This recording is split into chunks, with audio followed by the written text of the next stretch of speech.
I want to show you something today that I think is super useful for data engineers.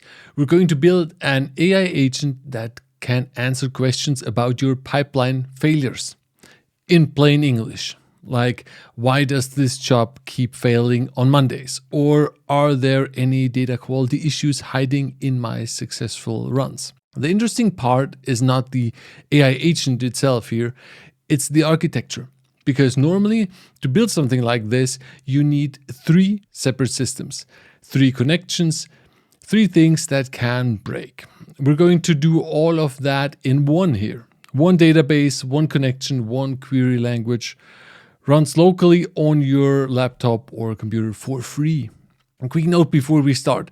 This video is sponsored by Oracle. The full code is in the Oracle AI Developer Hub on GitHub. The link is in the description. I'm going to show you the actual code, the actual results, and give you my honest take. So, all right, let's get into it. So the problem first, because I think most of you know this situation. As a data engineer, you're dealing with logs from everywhere. Airflow DAGs, Lambda functions, Spark jobs, API calls, all generating their own output. And when something breaks, you're the person in the middle trying to piece it all together, right? But here's what makes it really frustrating. Some problems don't even show up as failures. Your DAG completes. Everything's green. Everything looks fine. But somewhere in the Lambda logs, there's a warning that 30% of your records had missing values. Or your API silently changed a data type. And the only evidence is buried in thousands of lines of log text. So you're not just dealing with failures, you're dealing with silent failures. Things that are wrong, but don't look wrong until it's too late. What if instead of searching through all this manually, you could just ask in plain English, like talking to a colleague who has read every single log line, basically. That's what we're building today. Let's talk about the architecture, because this is where I think it gets really interesting. Think about what you normally need for a pipeline observability system. Job metadata, runtimes, error codes, statuses, logs you want to search through, and an AI layer, which means a vector store for semantic search. Normally, these live in separate systems, separate connections, separate schemas, separate infrastructure. When something goes wrong, you're debugging across all of them. What we're doing here is putting all 3 into one database. One Oracle AI database instance handles your structured metadata with SQL, stores your logs, and holds your vector embeddings for the AI search layer, all in the same place.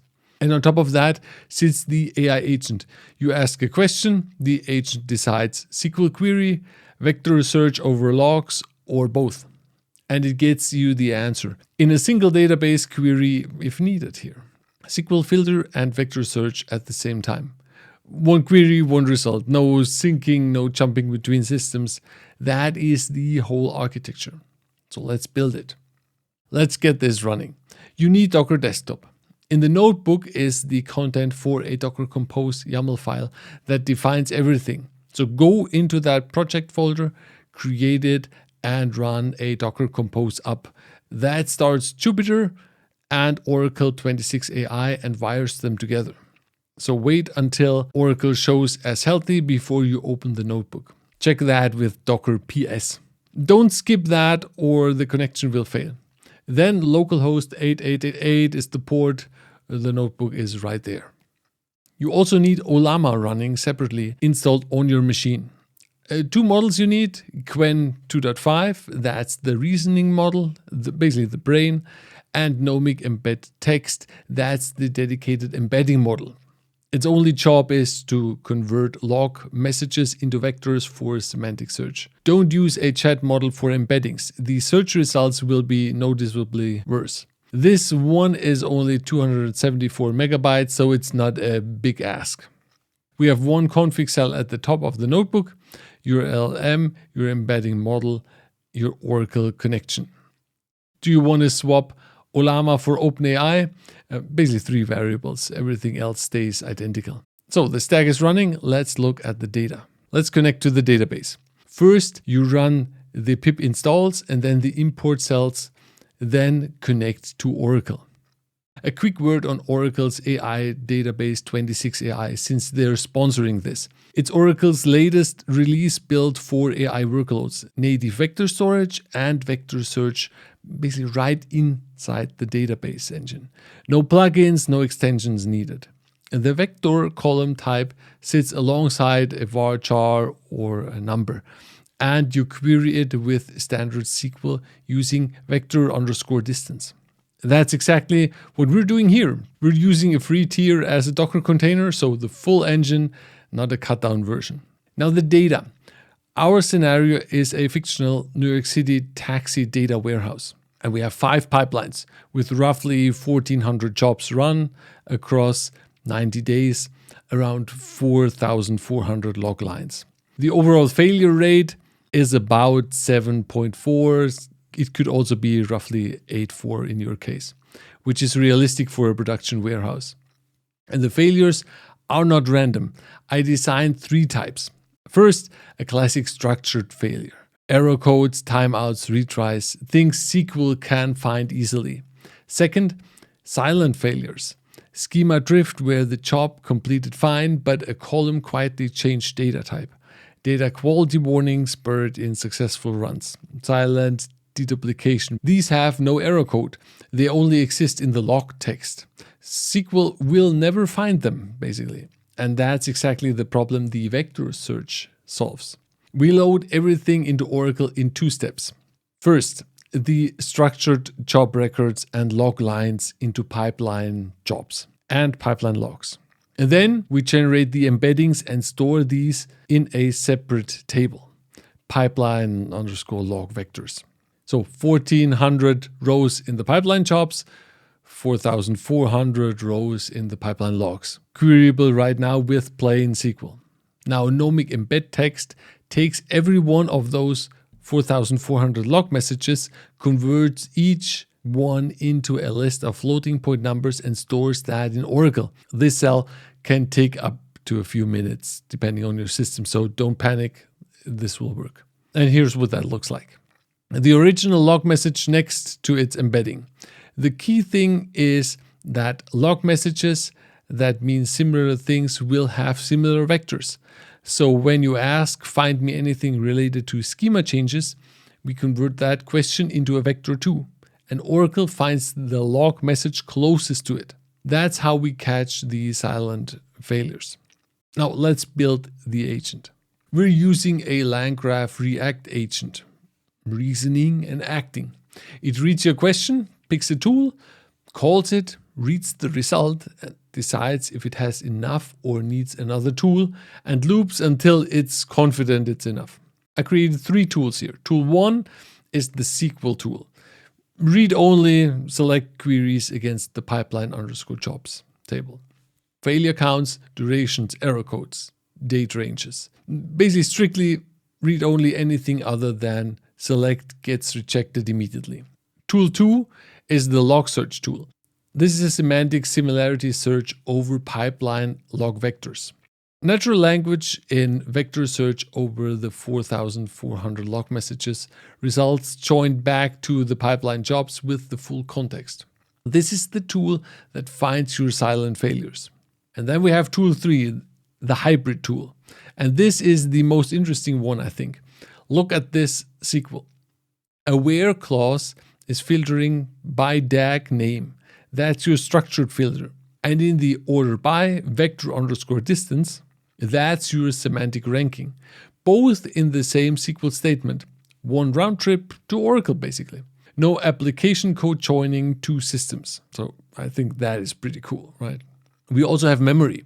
Every question and answer gets stored in memory chat message history with LangChain, basically. So by question 7, the agent knows everything it found in questions 1 through 6 without rerunning a single query and can create as a report. So let's ask some questions. For question 1, I thought how many pipeline failures occurred in the last 30 days and which DAG failed most often. It uses the pipeline SQL tool. So structured question, straight to SQL, and here then we have the failures, 36 failures, burrow partition load, was the worst offender with 14 failures, followed by fair aggregation daily with 10. This is useful, but it's exactly what any monitoring dashboard gives you. A count and a name, what, but not really the why. So that's where we have question 2. What do the error logs say about why Burrow partition load is failing? And that uses the log search tool this time. So we're doing a semantic search over the 4,400 log messages. It surfaces 2 specific tasks inside Burrow partition load that are failing: partition by Burrow and load Brooklyn. Both are exiting with code 1. Partition by Burrow failed on February 8th, April 9th, and April 20th. Load Brooklyn failed on March 9th and April 4th. So now we have a clearer pattern. The SQL tool told us that Burrow partition load is the DAG with the most failures, but the log search goes one level deeper. It tells us which tasks inside the DAG are failing, and it surfaces the actual error pattern for the unstructured log text. Let's go to question 3. Show me Burrow partition load failure counts grouped by week. Is this getting worse over time? But now this goes back to SQL. It's a pure aggregation. Week 6 had 1 failure. Week 7 jumps to 6 failures. Week 8 drops back to 2. And week 11 jumps again to 6. Then later we see more elevated weeks. Week 14, week 15, and week 18. So it's not clearly getting worse over time, but it's also not cleanly improving. What we see is in certain weeks that causes a cluster of failures, and then the system settles again. That's a pattern you can't see by looking at one job run, right? So let's ask question 4. Are the data quality check jobs running successfully, or are they also failing? Search the logs here for schema drift check results. With the log search tool, doing again a semantic search. And this is where it gets interesting. The check schema drift task inside the data quality checks DAG is failing with executor exit code 1. We see failures on February 21st, March 14th, March 28th, and April 23rd. But we also see 1 successful schema validation result, 47 columns checked, 0 drift detected. So the data quality checks are not completely broken. Some checks are passing, but the schema drift check is failing repeatedly. That's the kind of silent issue that can easily disappear inside a general purpose dashboard. The overall data quality checks DAG might look mostly fine at a high level, but semantic log search tells us that 1 specific check is failing. You could see green on the dashboard and still miss the actual problem here. So in question 5 here, let's do a breakdown average duration and failure rate for Burrow partition load by day of the week. Right? Let's see if it's the day. SQL again here with the SQL search tool. I had it that the agent called it twice. So it got a syntax error on the first attempt, then self-corrected and ran it again. That's the ReAct loop. I actually liked seeing that. It meant that it's actually thinking. So what's interesting here is Monday stands out on duration, 396 seconds on average, while most other days are around 240 to 260 seconds. But the highest failure rate is Tuesday with 10.26%. Thursday is also high at 9.72. So Monday is the runtime outlier and Tuesday is the failure rate outlier. That suggests a start of the week pattern. Monday may be processing heavier backlog after the weekend, and Tuesday may be where some of the downstream failure pressure shows up. I don't know. SQL gives us the pattern. The next step is to check the logs and find the reason. In question 6 here, that's why we're calling the hybrid tool directly. I want to show you exactly what the converged query produces. The natural language query is task exceeded runtime SLA source system slow. And every top result points to the same task. Burrow partition load Staten Island. The pattern is here extremely clear. Staten Island FHV keeps responding after 3.6 3.14 seconds, just over the 3.6 second SLA. This happens repeatedly across February, March, and April. I did not search for Staten Island here. I did not search for timeout. I searched for the meaning of the problem, filtered it to one DAG, and Oracle returned the matching log messages ranked by semantic similarity. This is the important difference. SQL narrows the scope, vector search finds the meaning, and together they reveal the actual root cause pattern here. Now let's bring everything together. Let's create a reliability report. In question 7, I said, give me a full reliability report for Burrow partition load, failures, patterns, recommendations. And then we're running it. So there is no tool line here. The agent doesn't call anything. It already knows everything from question 1 to 6 and goes straight to writing the report. It summarizes 36 failures over the last 90 days. Monday is the runtime outlier with 396 seconds on average. Tuesday is the failure rate outlier with 10.26%. The recurring task level issues are partitioned by Burrow and load Brooklyn, exiting with code 1. And from the hybrid search, we also found the chronic Staten Island SLA timeout, right? Load Staten Island keeps exceeding 3.6 seconds runtime limit because the Staten Island FHV source responds after 3.614 seconds. The recommendations are now concrete here. Investigate Tuesday runs, review the partition by Burrow and load Brooklyn code, monitor resource usage, improve error handling and retries, validate schema definitions, and add better alerts for critical tasks. This is the real value of the workflow. The agent does not just return one query result, it builds up evidence across SQL, log search, and hybrid search, and the memory, and then returns that into an actual reliability report. Pretty cool, right? Is that perfect? Not 100%, but awesome. So what did we build here? We built an AI agent that answers natural language questions, output pipeline failures, but what made it work was one database doing the job of 3. Structured metadata with SQL, log storage, vector embeddings for semantic search, all the same place, same connection, same query language. And LangChain was the orchestration layer here. We used the LangChain Oracle DB here. We used the LangChain Oracle DB library here that works directly with LangChain. And swapping Olama for OpenAI is basically only 3 variables in the config cell. So remember if you want to do that. The whole thing runs locally for free via Docker. So again, the code is in the Oracle AI Developer Hub on GitHub. The link is in the description. Oracle has an always free autonomous database on OCI. If you want to skip the whole Docker setup here, LangChain Oracle integration docs are linked below.